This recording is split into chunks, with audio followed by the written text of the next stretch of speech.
Hey guys, TakuyaSugi here with a new hero on Korean Lost Saga. This is hero 166, Crow. So not to be confused with Eric Draven or the guy from City of Angels or Salvation, any Crow character. Or Swain from League of Legends, anything like that. This guy's a hero of his own. So he's a regular hero. You can buy with GP pesos if your rank permits. So let's check him out here. 3-hit basics. 1, 2, 3. Third hit will do a nice little stun feint. Drop him to the ground. Pretty simple and straightforward. You can jump cancel the third attack. You cannot jump cancel the first two attacks, however, so keep that in mind. Your basics will also lift off your stuns and feints and whatnot, and you can do additional follow-ups off that lifter, but it's kind of hard to do basic follow-ups off that. It's very tricky, but if you can do that, do it. More power to you, get more damage. Very nice to figure that out, but it's hard to do. The basics are also not deflectable, so that's a great asset too. Generally, all the Crow's attacks are not deflectable, so that's a great asset for the character. So, good stuff on the basics. So, Crow has a 3-meter passive. Let's see it recharge down there. 1, 2, a 2, and 3. So, not the best charge, but pretty fair. Could be worse. Your hold D utilizes 1 meter of your 3-meter bar. Hold D, you'll pull someone up into the air, and then you can do your air combo off of that. Pretty nice. This will also serve as a ground pickup. It's not your best ground pickup though, so I gotta put a note on that because it's important to use a different set of attacks for your ground pickups, and I'll show you a little bit later what I mean by that. Just keep that in mind. But the best part of your hold D, in my opinion, is that boom, it's a guard breaker. So it got by ice, so that usually means it's a guard breaker, and it's not a flame attack either, so one would be assuming it would be a guard breaker. How does it work on a crowd, you ask? Let's see. Let all the guys drop down in here. Let some more drop down in here. Get a better idea of a bigger crowd. Takes a while to spawn, don't it? Takes a while to spawn. There we go. There's a big crowd. So hold D on a big crowd. Boom. You can get as many people as you can get in that general area. So right in front of you, you can get someone about this far back. Probably you won't get someone though. So the range is around, sweet spot looks like it's around right here, I believe. There you go. So good stuff. So moving on to your dash attacks. 2-hit light dasher. First hit's a little flincher.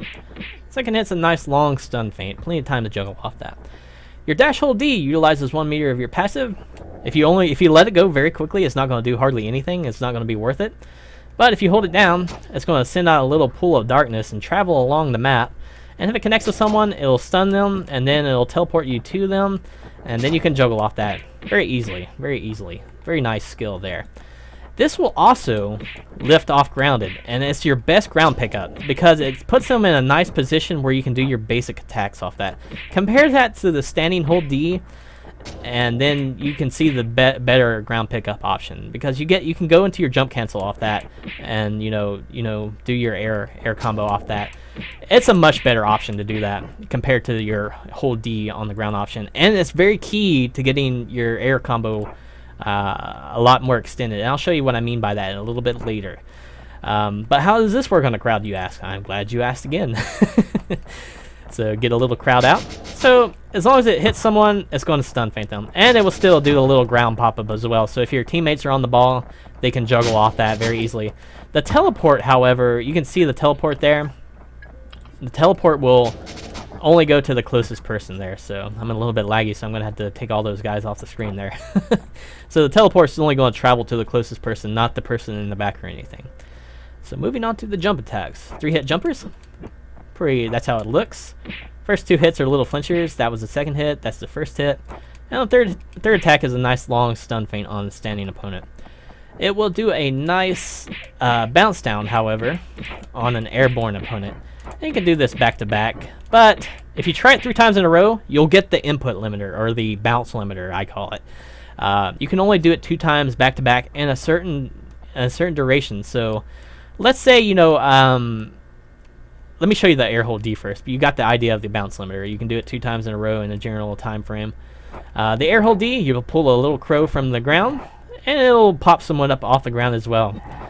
This also has a limiter where you can only do it 2 times back to back, but that's not that important. We won't worry about that. You should only use your air hold D to kind of mix up people in between your light attacks, and in a pinch as a ground pickup. You should always use your dash hold D as a ground pickup most of the time. But let's show you what I mean by the bounce limiter. So let me do one bounce down here. So one bounce down. Oh, screwed it up.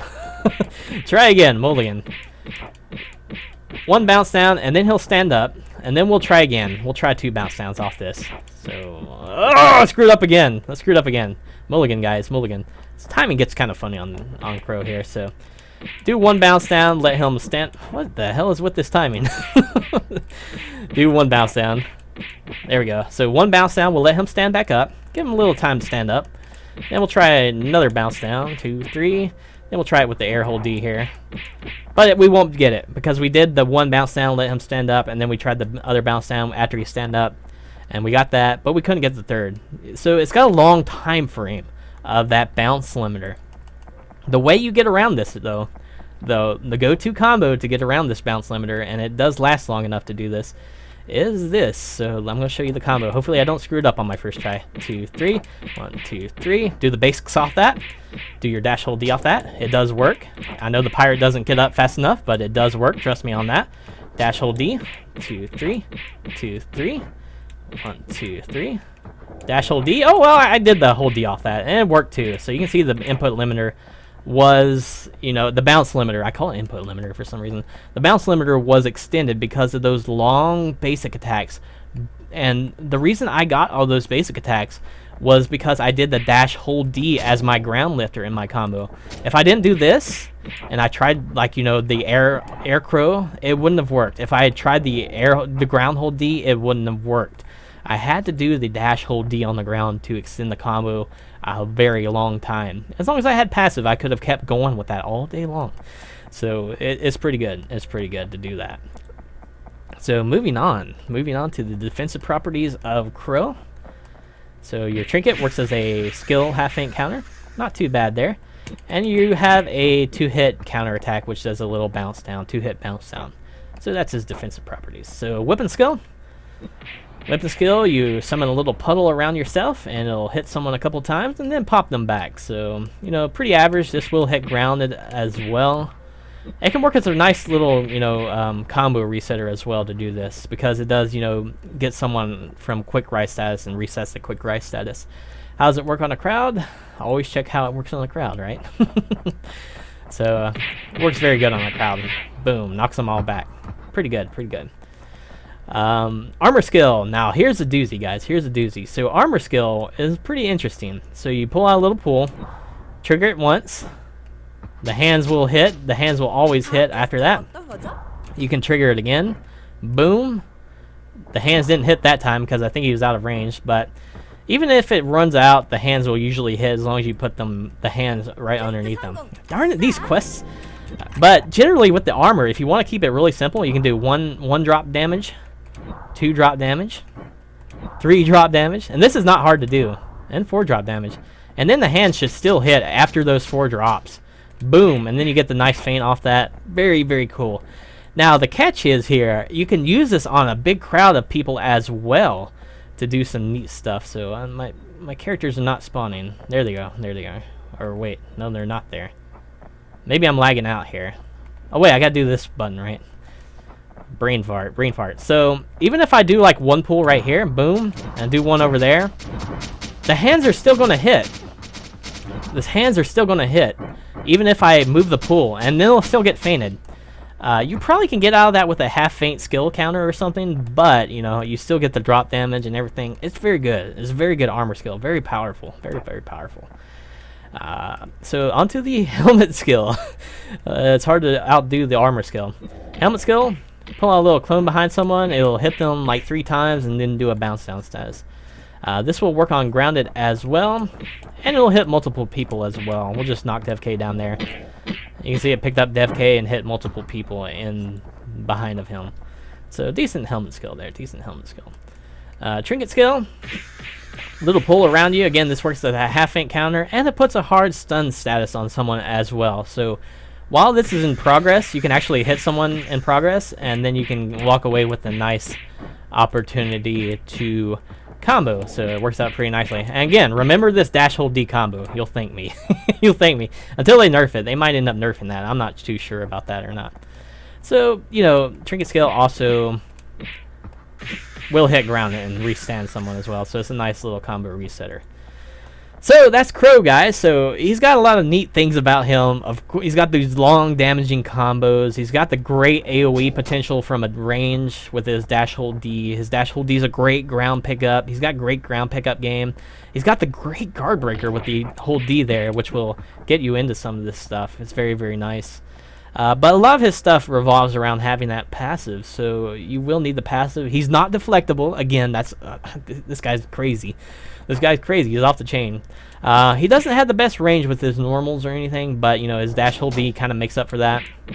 And his air attacks are a little bit, you know, weak range as well. But you know, the air hold D, again, the passive attacks make up for his lack of normal abilities. But generally, he's a great character, guys. He's got a lot of combo potential, a lot of damage. He's got great skills. That armor skill might be in a contender for one of the best armor skills in the game, I think, at this point. It's insane. It's insane. And the weapon skill is a little bit average. Helmet skill is a little bit average. Trinket skill is pretty darn decent. You know, having a half feint counter on a hard stun is always a great thing to have. You can get a lot of great, easy damage. Not just on Crow. If you had that gear on someone else, it would be very efficient. But yeah, that's Crow, guys. He's very, very powerful. Very, very powerful. So that'll do it here today, guys. Hopefully you guys enjoyed the video. I thank you guys for watching and hope to see you next time.